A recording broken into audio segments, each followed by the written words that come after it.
Bayangin, ada bendungan di Indonesia yang usianya kemungkinan lebih tua dari bangunan kolonial. Dibangun sejak era Majapahit, diperbaiki oleh Belanda, dan sampai hari ini masih ngairin sawah ribuan hektar.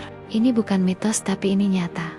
Namanya Bendungan Candi Limo di Mojokerto, Jawa Timur. Banyak orang mengenal Trowulan sebagai pusat peninggalan Majapahit, tapi hanya sedikit yang tahu kalau sistem irigasi kunonya masih hidup dan berfungsi sampai saat ini. Salah satunya adalah Bendungan Candi Limo yang diperkirakan sudah ada sejak abad ke-14. Pada tahun 1910, pemerintah Hindia Belanda memperkuat dan meresmikannya ulang, meninggalkan prasasti bertuliskan Candi Lima 1910 yang masih bisa dibaca sampai sekarang.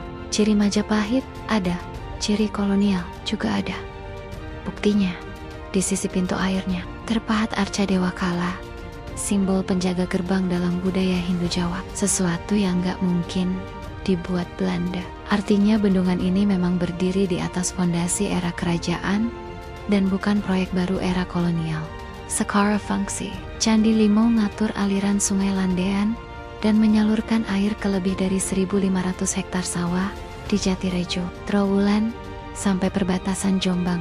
Dan yang bikin kagum, mekanisme roda pintu airnya yang dibuat lebih dari 100 tahun lalu masih digunakan petani sampai sekarang. Tanpa mesin modern, tanpa listrik, cuma sistem manual yang tetap efektif.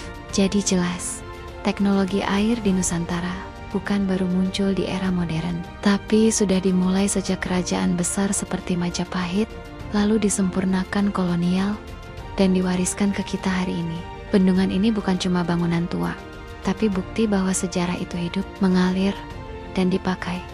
Bukan cuma dipajang di museum. Kalau kita biarin rusak, kita bukan cuma kehilangan air, tapi kehilangan bukti peradaban. Jadi kalau suatu hari kamu ke Mojokerto, jangan cuma cari candi dan museum. Coba datanglah ke Candi Limo. Lihat sendiri bagaimana sejarah masih bekerja hari ini. Dan kalau video ini bikin kamu baru tahu, bagikan ke orang lain. Karena sejarah Indonesia itu megah, cuma sering tersembunyi di tempat yang gak kita perhatikan.